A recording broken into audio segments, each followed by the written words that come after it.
wana bana nkamba yango tolingaki bozala awa ti le 16 août obino boto bafani na papa Mfuma Mbanza botangi awa na yango mikolo eleki tolobaki soki papa Kulutu akendaki kotikela nzoto na Belgique tina ezalaki ba Belge bayeba soki pe akufelaki na Suisse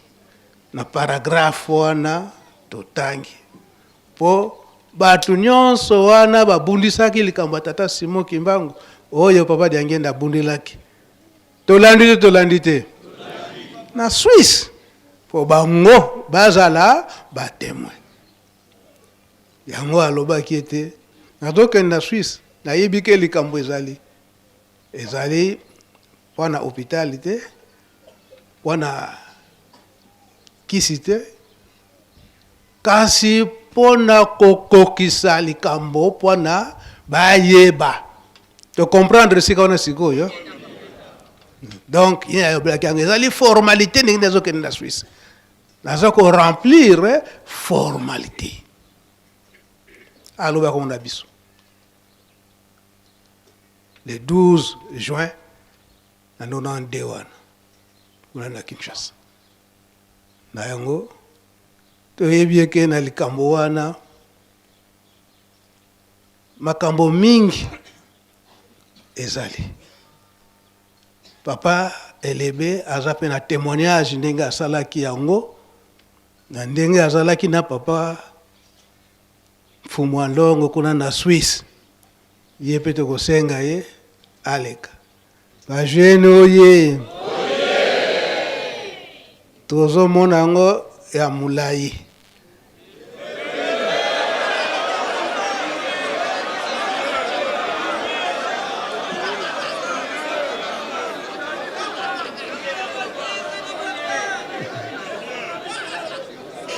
nyonso yo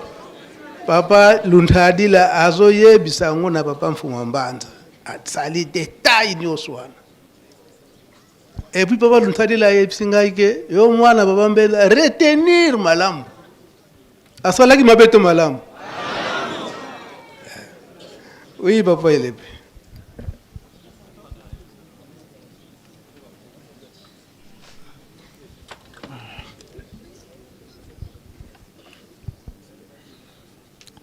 na nkombo na Nzambe tata mwana tata molimo santo papa permettre nga vana loba makambo ya Suisse na loba likambo ya 26 bato mingi bazokanisaka likambo ya 26 ezali nde fabrication no na kati na Bible ezali o papa Kimbangu alobaki ete makambo nyonso bokozala ngo mposa bokozala ngo pasi botanga ngo na kati ya Bible papa yango toyembisi nzembo wana na bana nkamba exact to bosa na nzembo yango ezongi lisusu merci papa makambo yango ezalaka na Israël ndenge eloba makete avant loba ya sika loba ya kala na Israël ezalaki pe na mois août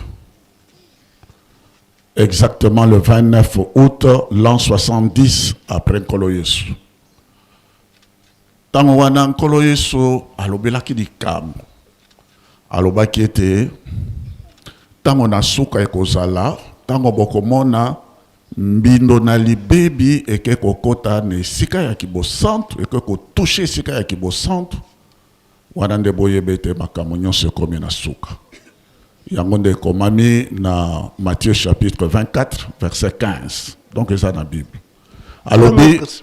Matthieu chapitre 24 verset 15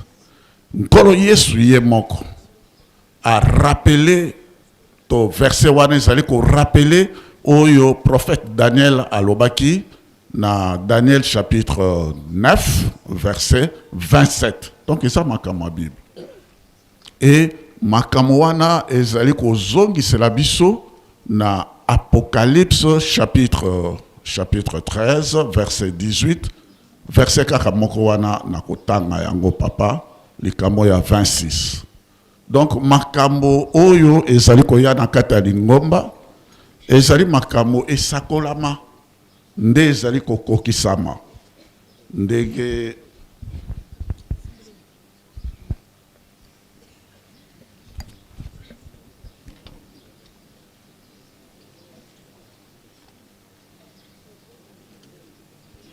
Apocalypse chapitre 13 verset 18. Ekomami boye. C'est le moment d'avoir du discernement dont au commun antango ya kozala na bososoli. Celui qui a de l'intelligence, motoazana mayele, qu'il interprète le chiffre de la bête, car c'est un chiffre d'homme. Et son chiffre est 666. Je reprends le verset. C'est le moment d'avoir du discernement. Celui qui a de l'intelligence, a interprété le chiffre de la bête, car c'est un chiffre d'homme, et son chiffre est 666. Elgel wa papa, que bato nyonso yo bayebaki makambo ya tata kimbangu bazalaki kolanda yango mpe ekomama depuis toujours ete tango biso tokokenda kokoma ndenge nini likambo na mbindo na libebi ekoya kokota na esika ya kibosantu mpe tango wana ekozala mpe tango ya makambo nyonso tu ekokoma na suka. Donc papa soko kambati 26 fois 26 ezali kopesa yo 676. Ndenge ekomami awa le chiffre 10 toyoki pe na nzembo ezali ko représenter de 10 commandements. Soko kamati 676 moins 10 ezali kopesa yo 666 exactement. Donc ezali makambo ya mbindo na libebi 666 ezali makambo ya Babylone la grande lokola kulumbimbi na ko expliquer ngoma moke. Alors 666 lokola nzambe asalaki mutu na 6e jour makambo ya bonzoto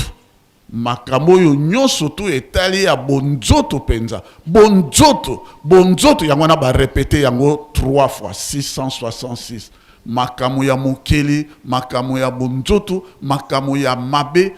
lokola kulu mbimbi. C'est-à-dire nkulu na kikongo, c'est-à-dire kala. Mbimbi. Nesiko makambo ya mabe. Ezalaki nesika.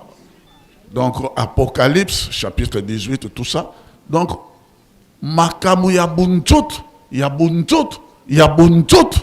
nde eke kokota nesika ya kibosantu. Nde sika wana tokomi na suka yango wana baye kokotisa ngo ndenge yo lobi balandisi yango soko zali de sika bozali kosambela chiffre wana 26 nde za mabe parce que baye ko bima na sika kaka ndeko lobi ba toucher na sika oyo bana bazalaki na bomoko bake ko toucher kaka na sika wana ya 26 nde makambo nyonso tu tokomi nango na suka. Nde ekomama yango wana mpe makambo ekomama esengeli mpe esala nini eko kisama nde na Ecclésiaste chapitre 3 verset 15 elobi na biso makambo oyo tozali komona na makambo mpe makoya ndele esi emilekela nzambe azomisaka kaka makambo ya sika. Donc makambo oyo ya 26 égale 1 et ça là qui nango engindaki na mois ya août pratiquement le 29 août de sika kolo salobaki temple ezikaka na mois ya makamunyo surtout ya kibosantu oui ezalaka po bana kuna na bana d'Israël ki longo ba makamunyo so ebebaki ezalaki na mois août yango na makamwana nyonso tu eye ko ngina lisusu na mois ya août. Et biso et pas na biso ba kimbangiste po oyo ezali Yerusalem na sika mais nkolo yo s'appelle ki biso mayel. Et puis ekomami était na Daniel chapitre 9 verset 27 kebitumba yango ekozala kino na ntango na suka nzambe akoya kokata mokano yango nozomona makambo wana nyonso tu papa olembisa ngai bitumba yango ti tozali kokende po tokomi papa olembisa ngai olembisa ngai nalobaka lisusu te bino boyebi yango bana na Israël basalaki 39 ans po bakota na mokili moelaka bapesi bango mibeko na mont Sinaï te 39 ans bakatisi mère bakatisi Jourdain basali mémorial eza na kati ya Bible Josué atongaki mémorial tango bakokisaki 39 ans basali mémorial bakoti na Jéricho tango bakomi na face ya Jéricho wana na Kana déjà bakoti 40e ekokokisa bango na kati ya terre promise ndenge kaka biso papa na 1985 papa bapesi biso mibeko awa tango bapesi biso mibeko après inauguration en temple na mois ya avril le 29 avril si je ne me trompe pas batangeli biso décalogue todui départ kaka na 1985 wana papa dialongana o biso tozali kofete mokolo mwa lelo asopaki makila na ye na madimba tango ya asopi makila na madimba ezalaki lokwa paka biso tokei 2024 39 ans yango biso tokomi ndenge bana na Israël bazalaki 39 ans et tout ça kosala mémorial mpoto kota kuna na kati na bilaka na bino papa 39 ans et 40 ans tout ça kokende et kokela biso na 2025 alors mémorial biso tozali kosala ezali ya sikate misale maka Josué asalaki ya tango bakamataki mabanga oyo esalaki na nani batiaki yango lokola souvenir yango biso mpe toza kotala yango mpe souvenir 39 ans makambo 26 mpe ezali kaka bituma yango mpe nkolo Yesu alobaki ezali kaka na kati ya bilaka biso tokendaki na Genève papa Genève histoire molai Genève kuna papa mama ya likambo ezalaki kuna ndenge yo lobi mangoma bato ebele basalaka nini batekaka milimo ya bato biso lingomo totekaka milimo ya bato te nde papa Kolutu akenaki tango akenaki amemaki premier groupe papa Diange na tango akenaki kuna amemaki pe deuxième groupe ya milimo oyo basali kotekaka kuna Babylone la grande oyo ngai na kuzango ba détail te mpe kuna mpe na Genève esika papa Diangenda akenaki kosakola ite asilaki kolonga alongaki le nabutu ya le 28 le 27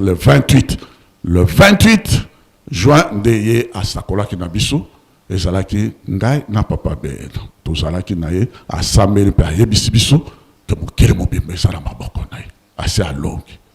le 29 ayebisi biso likambo ndenge asalaki tourné na mokili mobimba kotala milimo oyo bazalaki koteka nde le 30 juin asilisi mosala na ye et le 1er juin le juillet alinga kota na hôpital aye kokota le 6 et le 8 atiki biso papa donc likambo ya suka nde yango oyo papa oyebi paso biso tozali na yango papa lolendo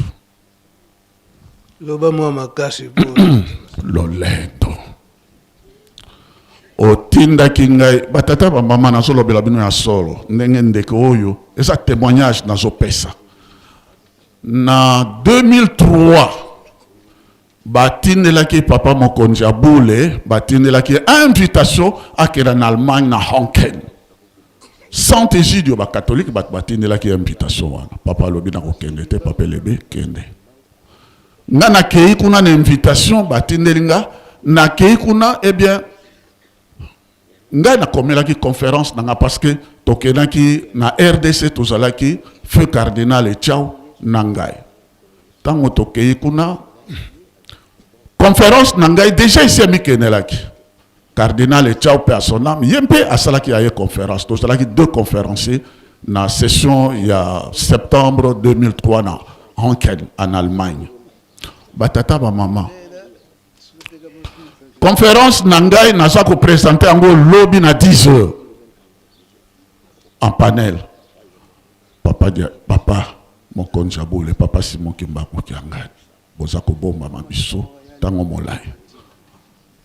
papa mokonzi abole oyo avandi alandi ndeti na Allemagne na Hanken abi yo kosala conférence na yo lobi ngabi abi wana te na koma conférence sous sa dictée azo dicté na butu conférence on na kopesa lobby na 10 heures alors que na ba conférence scientifique ça la kabongo te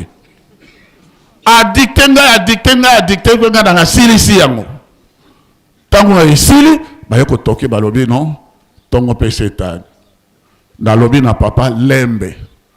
na lobby na ngabi conférence nanga yango abi mais non mais basi ba traduire abi non yanga yango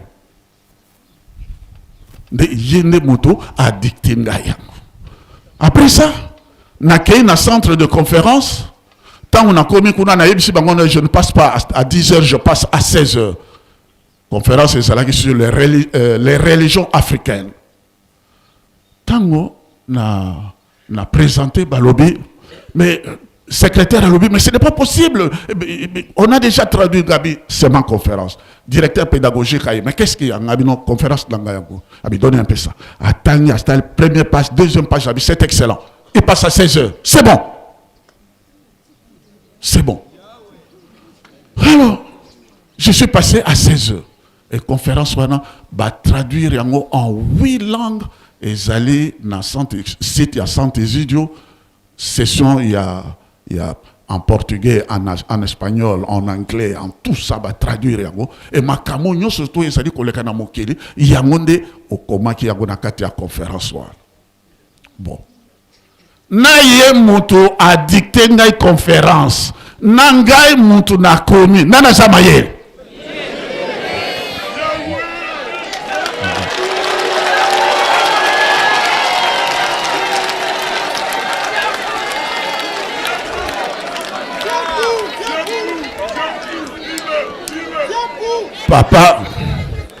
Papa, biso batomwi no pesi biso makamunyo soto kaselo ko tozangi kaka maye. Yonde muto pesa biso maye. Nous mona makelele oyo nyonso to tozangi mayele. Yonde nkolo mayele papa, tozangi mayele yango to koma monto na lolendo eloko libuso yo longola kati neni. Maye. Tozana biso mayele te. Hein papa? Josué mprete a longa etumba ya Jéricho ezali na Josué chapitre 6 verset 10 sacrifice basala ki silence mutako lobate pendant 6 jours ata momoko bibana monoko na yote et le 7e jour tango bango balobi mira Jéricho esali nini kasi biso 39 ans yango ekoki tozali kokota na mokili moelaka tuba na ba réseaux sociaux ko finga ko chola kolo maloba awa so e komiso ko pesi mutu mayele afingi yo amon to sa Jesus na passe to sa na mo papa pesa biso ne mayele lelo mokolo ya papa mfuma mbanza longola biso na kati ya kemba ata to ko fana bati butu pi ça n'a pas problème te.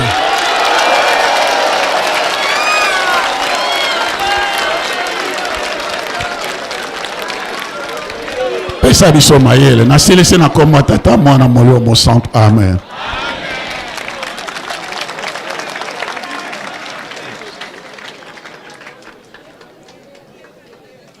Solo tozali kokende.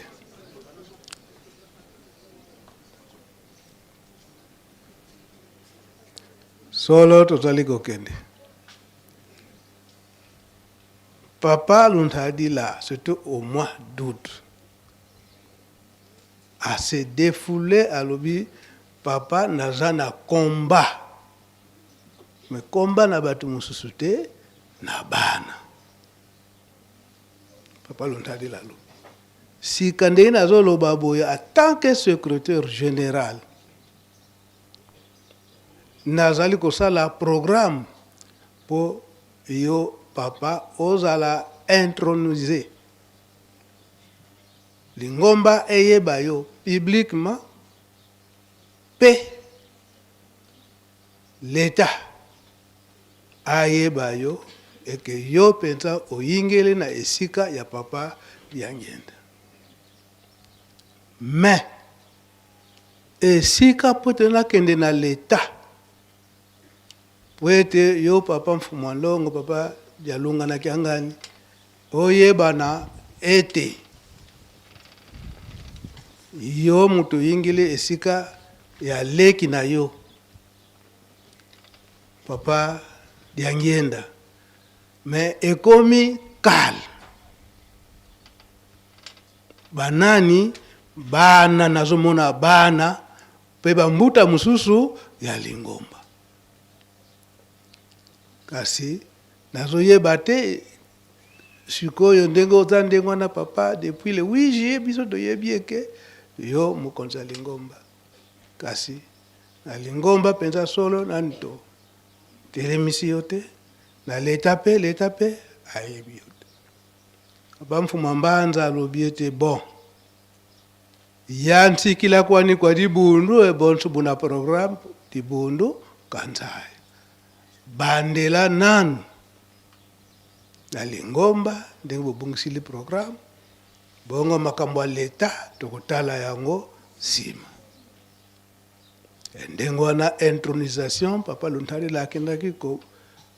bongisa intronisation ya papa Mfumwambanza papa Dialunga na Kiangani nde bainvitaka papa ndenge akendaki na Kinshasa me tokolanda maloba ya papa Luntalila ndenge ayaki ko exprimer yango tango babimisaki papa Mfumwambanza comme chef spirituel et tokolanda pe libondeli ya mbuta oyo abondelaka na mukolo wana donc kolakisa ete etumba ezalaki me aye koloba na nga boye aye koloba na papa Mfumwambanza boye soki nalobi ete nazalaki na etumba na liwa ya papa Kisolokele pamba te natangaki biographie tango natangi biographie ya papa Kisolokele bayaki kolanda na bandeko na yo mpo na nini nasali ndenge wana nabosani batu mosusu ngayebiki wana likambo wana ndenge natangaki mpo ngai di papa Luntalila alobiki on dirait que makambo mosusu ya kobosana awa bakomo mosusu eza kobosana awa papa Diangenda ayebisi nga boye Lucien ngai mutu napesi yo biographie ya mbuta okotangela yango ndenge wana mutu mosusu akoki kocontredire yo te bazali koyoka nga papa Mfumwambanza aza te papa Luntalila mpesi atika biso baba batandi mpesi atika biso ngaka muna atikala na payote kuna likambo wana ezalelaki na payote ya papa Mfumwambanza suka papa Mfumwambanza aye koyebisa ngai bu malongi mamboteka kuhenu be mambi ate yo mabeto malamu ngai papa alobi makambo solo tenga ndaseko didi mpe kwa zimpange zako donc olobaka pe na bandeko na yo papa Luntalila azoloba nde solo et aza ko rappeler nga toujours depuis 1959 jusqu'à nos jours ngai nde nazali secrétaire général mais référence toujours soki bokoza na mikakatano botalaka toujours na livre wana yango pe biso pe tolobi ke mama wana azali encore vivante o ndenge natindaki bandeko bazwi pe elongi na ye akomi soki na 66 ans akomi na 69 ans boye alobi ke makambo nyonso wana azwaki yango pa ya papa Luntalila papa Luntalila alobi nga nazwaki makambo nyonso epai ya papa Diangenda ndenge akomini yango kuna yango makambo nyonso wana nga ndenge naza kobimisa yango tokoyoka mpe discours ndenge ye moko Papa Luntadila atangelaka yango biso tokobimisa yango me toyebi ke bato mingi mpe baza na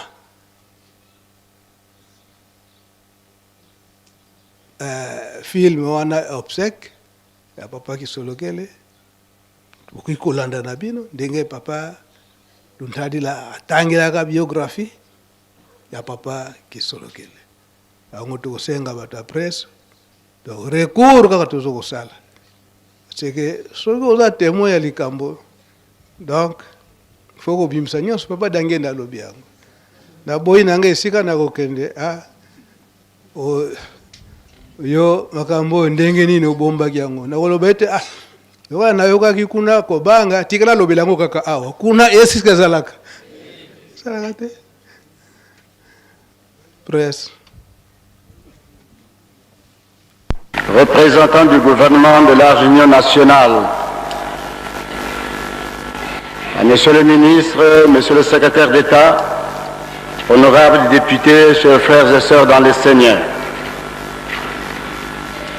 au nom de son éminence Papa Dangenda Kuntima,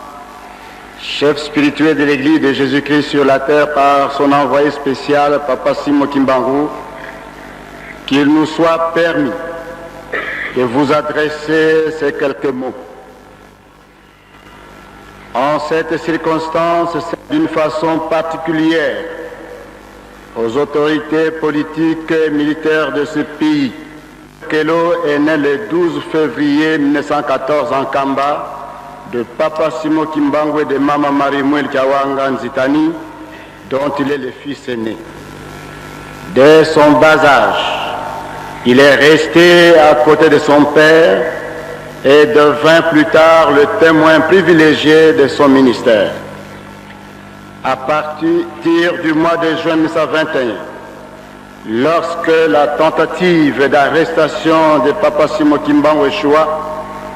sa grandeur Kisogera Lukelo séjourna avec son père dans la contrée de Mbanzansanda,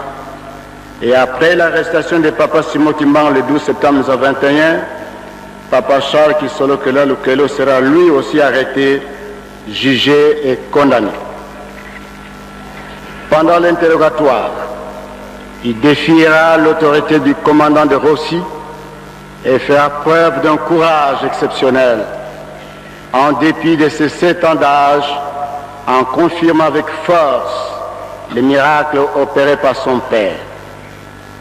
À l'une des questions qui lui fut posée sur les morts qu'avait ressuscité Papa Simo Kimbangu, il répondit sans la moindre crainte, qui savait bel et bien distinguer non, qu'il laisse une veuve et 13 enfants. Outre sa carrière administrative et politique, sa grandeur Kisokele Lukelo était à la fois un artisan et un pilier de l'évolution et du développement de l'église kimbanguiste. Dès sa jeunesse, il fut non seulement un témoin privilégié, mais aussi un coacteur, au sens plein du terme, de certains exploits spirituels de Papa Simo Kimbangu. C'est sous cet angle que s'explique sa présence à côté de son père pendant la tournée clandestine de Mbanzansanda entre juin et septembre 1921, ainsi que sa présence mystérieuse à l'intérieur d'une tente où était détenu son père après l'arrestation de celui-ci et son départ inaperçu par le blanc qui surveillait la tente. À la fin de sa carrière à l'administration coloniale belge, sa grandeur rejoindra son éminence Ngenda Kuntima à Kinshasa, continuera la fonction de chef de famille. C'est ainsi qu'ils travailleront ensemble pour préparer le retour de la dépouille mortelle de Papa Simo Kimbangu en Kamba en avril 1960. Beaucoup regrettent, nous en sommes sûrs, le décès de cet homme de grande abnégation et de justice et d'équité, et dont les sages conseils clairvoyants ont guidé un grand nombre de ceux qui l'ont côtoyé. Pendant ses fréquents séjours en Europe, Sa grandeur a été un catalyseur pour les jeunes paroisses kimbanguistes dans leur quête de stabilité. Comme un père naturellement dévoué, il n'a jamais cessé, en dépit de son état de santé, de les exhorter à rester solidaires et à entretenir un climat d'amour et d'entente qui peut leur garantir un développement spirituel harmonieux. Les kimbanguistes reconnaissent en lui l'un des dépositaires de vérité et des secrets spirituels que Dieu a en fait manifestés en Afrique noire. Sa mort physique nous laisse perplexes et suscite en nous deux types de sentiments. D'abord, les sentiments d'impuissance, d'inquiétude et d'angoisse à travers lesquels les mystères de la mort nous poussent à réfléchir sur la nature de l'existence de la vie spirituelle, et en second lieu,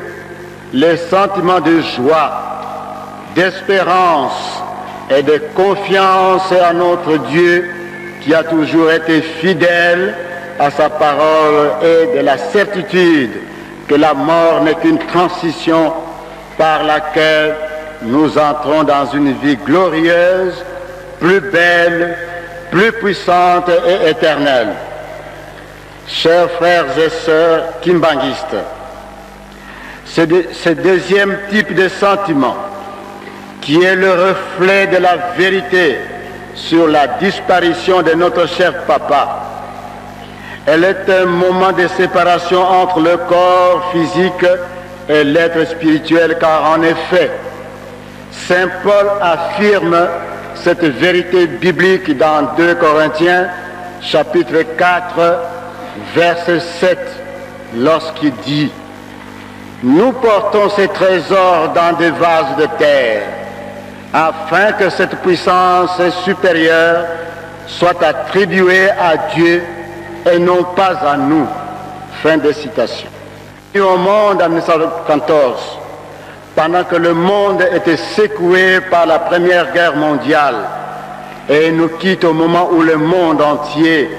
est littéralement secoué par des crises politiques et socio-économiques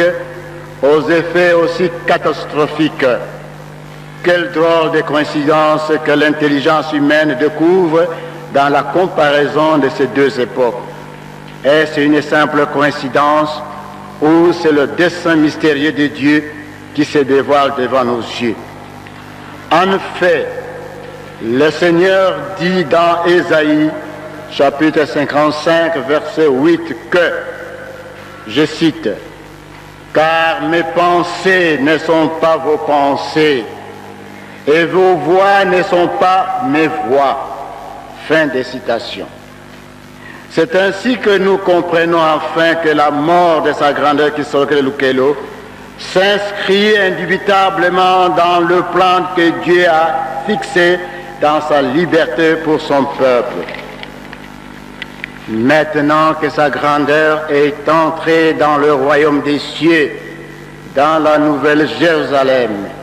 et jouit de la plénitude de sa gloire, nous avons pleinement confiance qu'ensemble avec les saints qui l'ont précédé, ils intercèdent pour l'accomplissement de la volonté suprême de Dieu dans l'épanouissement de l'œuvre qu'il a confiée à Papa Simon Timbampu.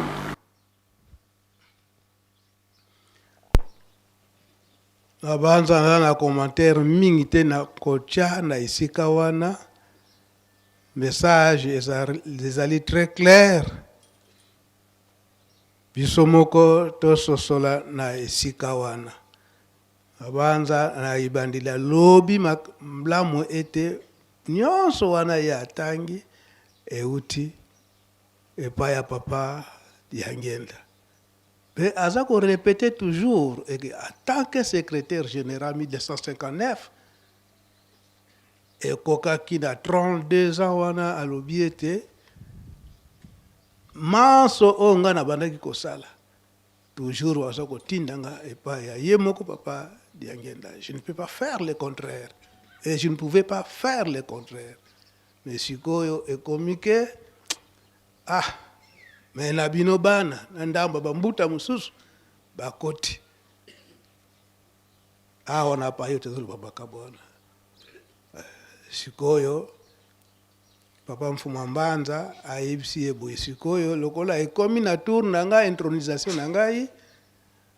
loba nanu ndenge okosalela yango ndenga apesaka programme epa ya papa ntango apesi programme alobi ngai nakopresente yo na Lingomba bongo nde mbuta moko akoclotire na libondeli mosala ekosalama wana na Kinshasa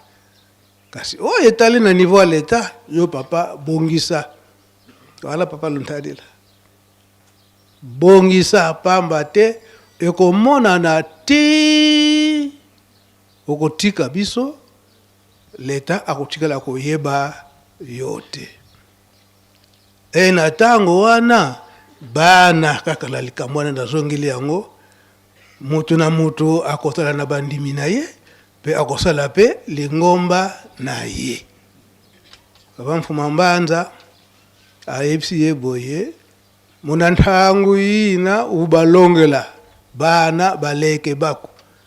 ubalongela kabalwaki muna tezo kinako Mfuma Mbanza na ntangu yina ubalongela kabalwaki muna tezo kinako donc papa Luntadila atango alobi ndenga na papa Mfuma Mbanza ebisi yeke atango wana soki papa kozala te bana bakokoma mutu na mutu na bandimi na ye na ntango wana pe mutu na mutu akosala Lingomba na kombo ya tata Simon Kimbangu okomona na ntango wana bambuta mususu oyo babombaka na masiba bana bango pe bakosala mangomba oyo ya bango papa Mfuma Mbanza ayebisi ye boye bana baza baleki na yo pamba te yo papa Lucien tozwa yo bomwana okoma mwana na biso kasi ote ya bana bakoma na niveau wana te eke mwana moko na moko na bandimi na ye asali pe Lingomba na ye ote ya bango oseke bazali yaya na yo ozali yaya na bango bakoyokela yo papa Luntadila alobi ke alire bana bazokola ko donc namonike vraiment agression kaba alobi te ya bango balongela yango tokoyoka oyo présentation ndenge bapresentaki papa Mfuma Mbanza intronisation oyo basalaki na Lingomba na papa Mfuma Mbanza na ntango wana na Kinshasa presse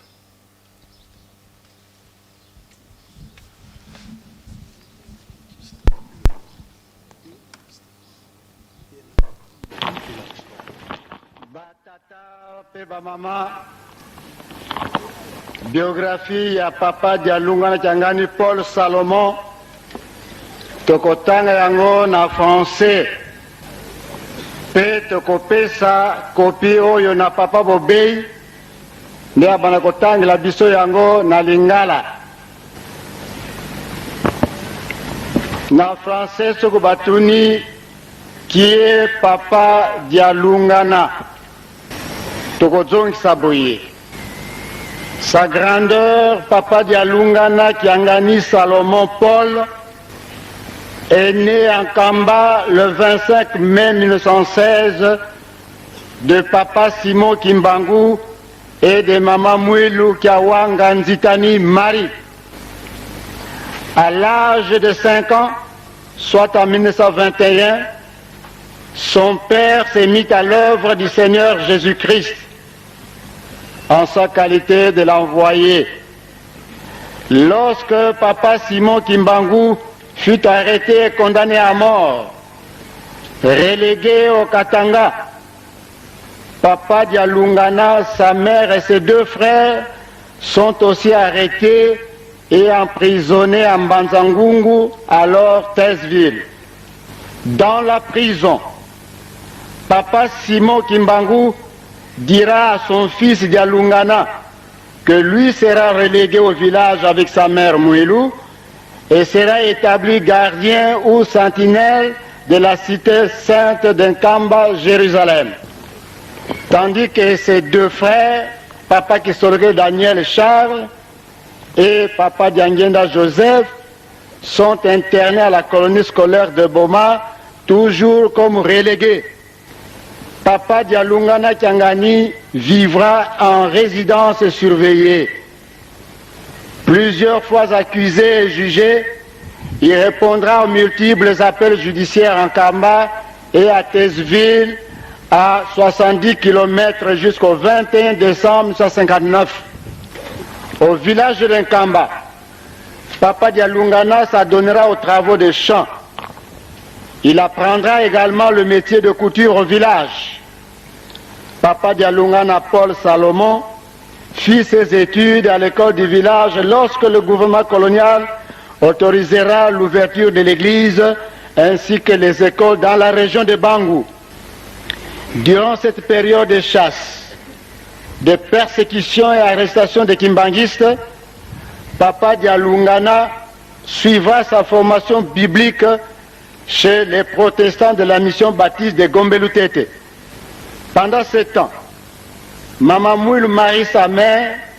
ainsi que les notables continuaient à prier clandestinement dans l'église kimbanguiste.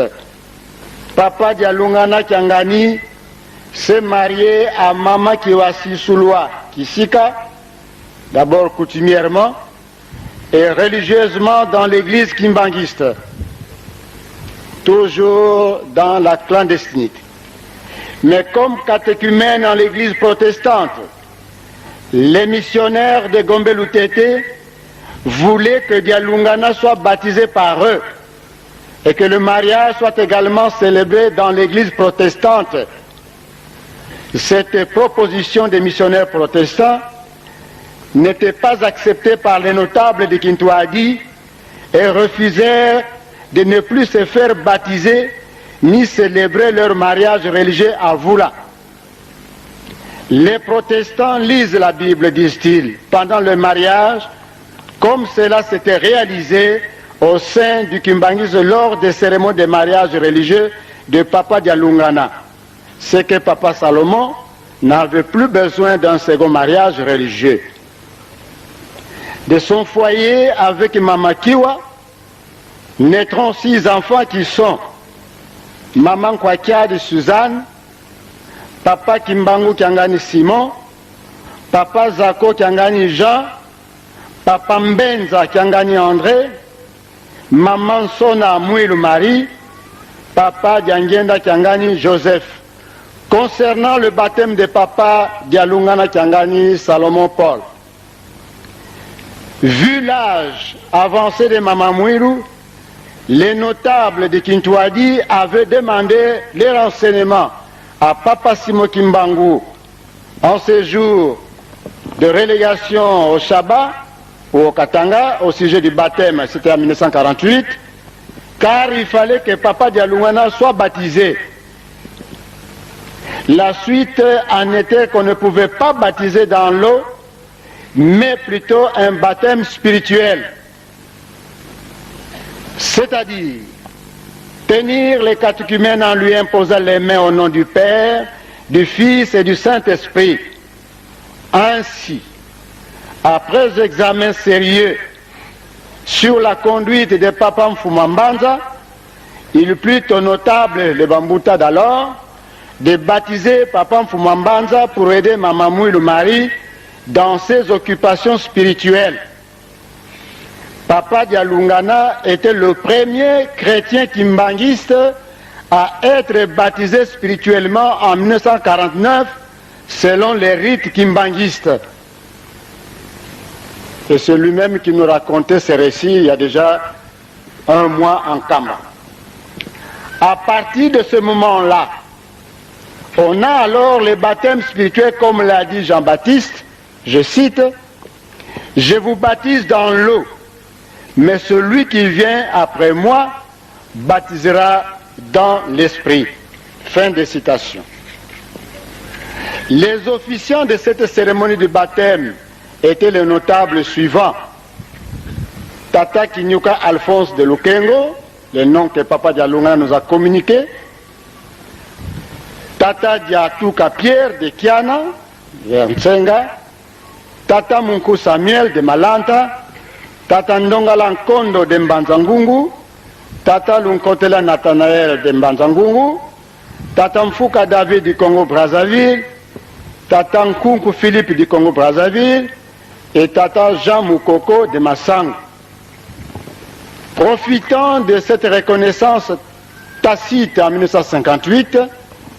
Papa Diangenda annonce à Matadi Mayo la première organisation à laquelle Papa Dialungana Kiangani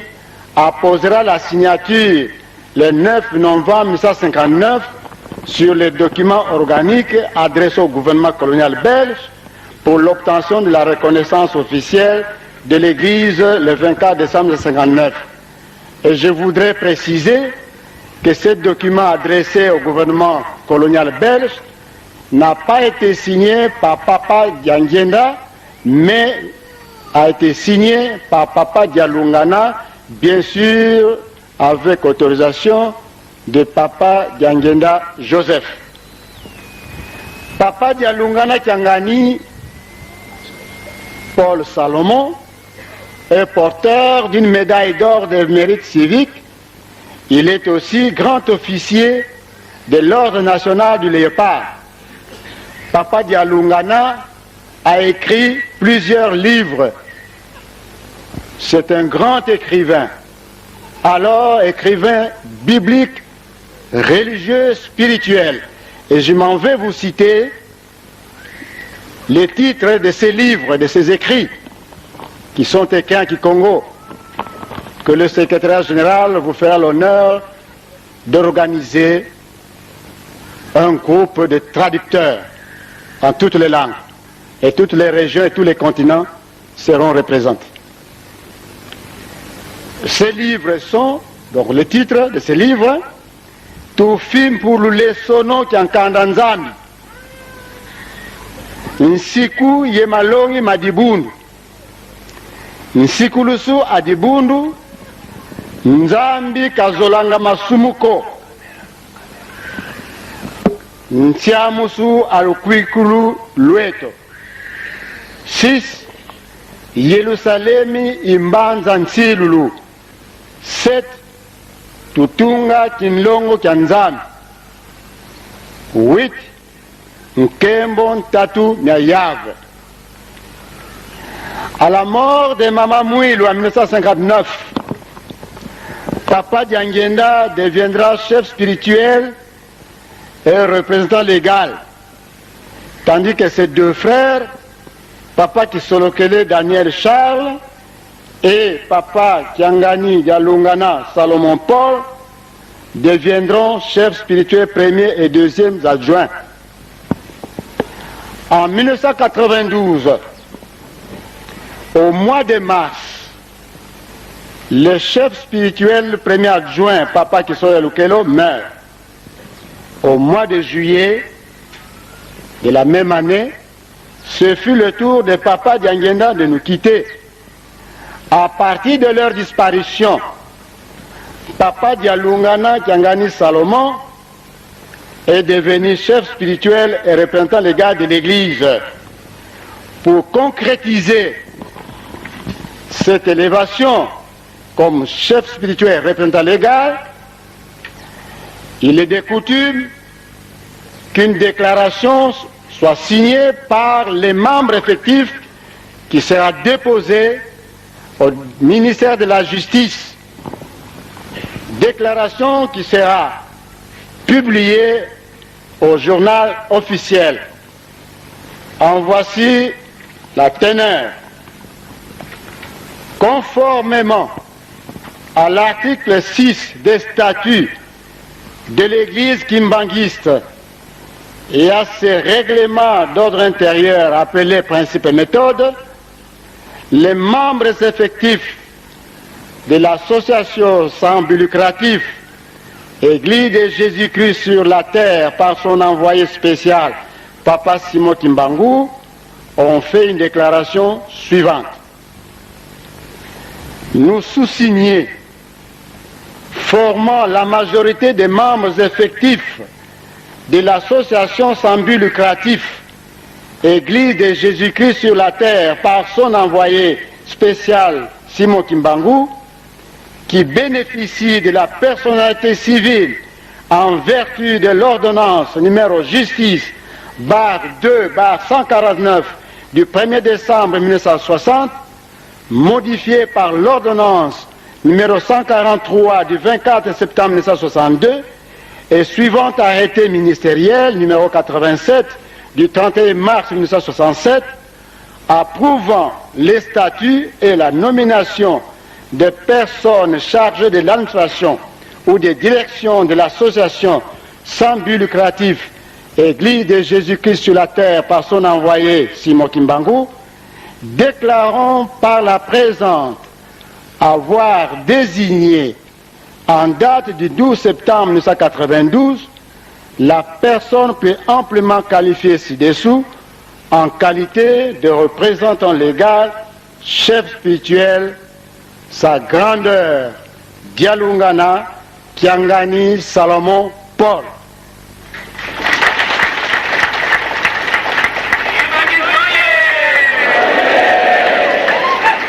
Fait à Kinshasa le 12 septembre 1992, signé lui-même, les membres effectifs Nkimu Alexandre, Libende Alphonse, Saint Jean-Claude, Nkama Alphonse, Mantui du Jean Désiré, Tulomba David, Nsambu André, Sambiak Stéphane, Todi Edouard, Kuntulu Axel, Walomba Samuel, Sala Jean, Ngoy Eugène, Mbiavanga Bernard, Kwamadio Dominique, Mukula Cyril, Bindama Anselme, Mbemba Robert, Banimbadio Albert, Zosai Thomas, Dibaka Samuel, Mawete Thomas, Ntweba Philippe, Mfumu Zakari, Iolo Evariste, Bisselenge Alfred, Makambi Edouard, Edmond, s'il vous plaît, Mfoko André, Maïmbi Marius, Nkanza Samuel, Moutedi Georges. Korat.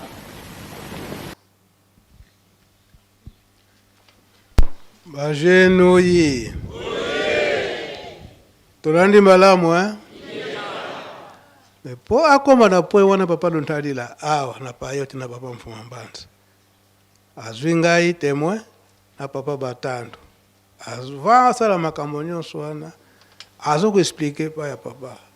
Na azali na difficulté mingi ndenge sala makambo yo bana bazali associé na ba quelque bambuta. Tango yo papa Mfumambanza okotika biso bitumba ekozala. Nano otiki biso tebe bitumba ezali. Papa Mfumambanza azoyisa balongela kaka yembuta za dibundu. E bana baleke bakubena ubalongela kaka. Et c'est vrai. Tango na le 16 août na mokolo ya lelo na l'an 2000 ewada papa Mfumambanza tango ayaki kotika biso mais avant tika biso toyebi ndenga salelaka programme na yepo papa Mfumambanza ayebaki bitumba nyonso oyo mais ndenge bayokonaka bango nyonso misato itumba ekozala te autant que bana baza na bolingo bitumba ekozala te oyo ekolobama yango nde bakolanda. Mais lokola ye moko azali nzambe ayebaki te bitumba ekozala kaka amonaki ete avant atika biso tikete nalakisa bana ndenge bakotika lela. Oya papa Simon Kimbangu Kiangani papa Nzinga mutalobaka po azalaka témoin le 2 décembre wana 99 abongisi makambo nyonso ya papa Solo malgré nabosani date mokolo bakotaka na mozole na moi ezalaki na butu te na ba 9 heures avant jour wana na pokwa to na butu avant topanzana papa Mfuma Mbanza ayebisi papa Solo ndoyi musantu mbazi lumbukia ngeye tokota ya kumukinlongo donc lobi eza mokolo na yo tokokota no na mozole donc kozala distant te papa Solo ntango ayoki ndenge wana tongo ndenge abanda kobeta miziki aye na 5 heures na parade azeli papa kilte esili azeli papa et papa azwi repos ntango azwi repos papa Solo aprofite akende kosokola ake kosokola awumelaki te mbala moko papa abimi atuni ngai papa Solo kwekena ngai papa ake kosokola muke balanda ayanoki po ngonga esi ekoki papa Nzinga bazalaki papa Kayombo bazalaki lokola ngai nayebaki likambo keza mokolo ya papa Solo papa Kayombo na papa Nzinga bapropose na papa non lokola papa Solo ake kosokola papa Mbenza aza wana papa Mfuma Mbanza ayebisi papa Nzinga na papa Kayombo lumbukia unu kakia Mbenzako kia papa Solo kaka papa Mfuma Mbanza ekufanda nena liboso ya residence zonga mukena ndako nakozilala ye awo batindaki papa Shalai akeko luka ye batindaki liboso surveillant keyono na kutie na douche ale balandi lisusu nga habite na kokota te soki papa Solo ayete alandisi Shalai akei papa Solo aye mbango directement papa zonga kisu na résidence te bakoti kokota bakotaki papa Nzinga na papa Kayombo batikala bango libanda bakotika bango mibale oyo basalaki kuna ndenge papa alobelaki yango papa simokima okiangani oyo wana ya ye spiritualité na ye totalaki yango te insistance ngai pe akotisaka ngai kasi ma yakotiselaka nga na mozole ntango ayebisi nga wana pe ya ngai moko me oyo naretenaki kaka eke makambo ekoya na liboso eke eloko kolia na nkamba ekozala te kasi yo débrouiller kaka likambo wana nga nasimbaka yango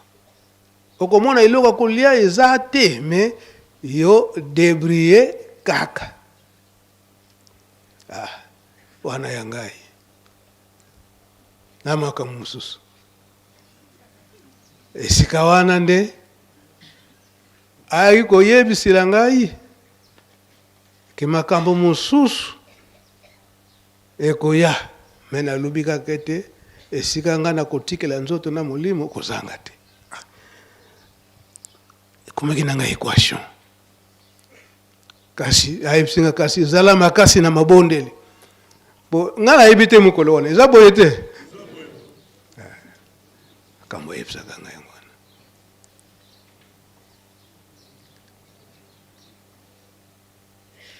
le 14 août lelo tozali le 16 c'était un mardi lokola kaka lelo le 16 jeudi lelo vendredi wana c'était un mardi papa Arma ayaka awa na nkamba na bana na vacances ce qu'on a date wana papa Arma fo azonga le 14 août à l'an 2001 wana aye epa ya papa lelo nde nazokende na bana fu bazonga na classe papa Mfuma Mbanza ayebisi nakopesa bino bato kasi yo tokokota na mozole biso mibale kaka bakotaki mozole ntango babimi awa na biro place ya papa azali na biro po azwa mai tozaleka biso misato ye papa Arma na ngai mbala moko papa ayebisi eke mfunu yikuvuidi mbaziki ya mu 10h aza na posa na yo jeudi na 10h papa Arma alobi papa si c'est comme ça nakende nanga lisusu te parce que oza na posa nanga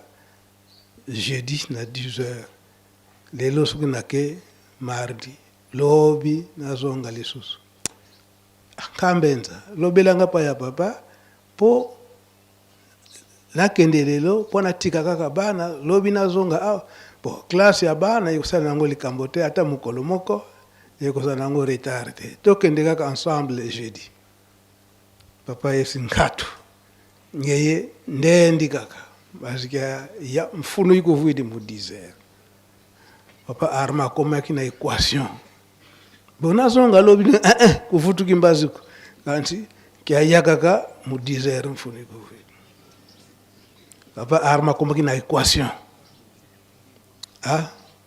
bala moko papa Arma alobi papa tokokanga mafoto na journée ya lelo papa alobi kadi ambuko bakanga mafoto ye kaka papa Mfuma Mbanza na ye papa Arma le 14 août l'an 2001 papa Arma alobi papa tokanga mi foto kasi sinazwa susu bana papa kadi ambuko lo bakamaka ka foto nzoka nde likambo ezalaka wana papa Arma akei mercredi tofandi toute la journée nzota papa soki ndenge nini wana la nuit il y a 15 ou 16 août wana siko na 21h toye epai ya papa mpona kopesa au revoir papa alobi kadi yambuko nde noleka kuna bokende kolala na bino kasi nga ntango nabimi na couloir papa Nzinga alandi ngo papa alobi zonga papa ayebisi nga ke namoni ete mikolo na nga ekoki kasi likambo te kende kolala na yo nga namoni hésitation nabengisa bandeko papa Solo na papa Simon nkatu nde noleka kono bon na mayele kaka nayebisi papa Nzinga abutu ya lelo soki problème papa Jado na Shalai bazali wana balanda biso na ngambo place tozolala na Ngombe Kitsuka papa Nzinga balandaki consigne wana atanke munganga tango abandi komona dérangement ya tension ya papa a se rappeler alobi ete yo Shalai kende kozwa papa Solo na papa Simon Jado kende kozwa papa Mbenza po concile bapesaki nga na papa Mbenza nde yango wana nakomi na ndako nayebisi mama posa kuta kotraverse eza te kasi tala likambo ndenge eleki mama alobi mais mpona nini oye kasi ila fali ofandaka lokola ye apesaki biso ordre totraverse biso nyonso yango mpe kaka totraverse mais sino te tala papa ndenge ayebisi ngai tokolala pe te soki tolali okomona tokolekani na pongi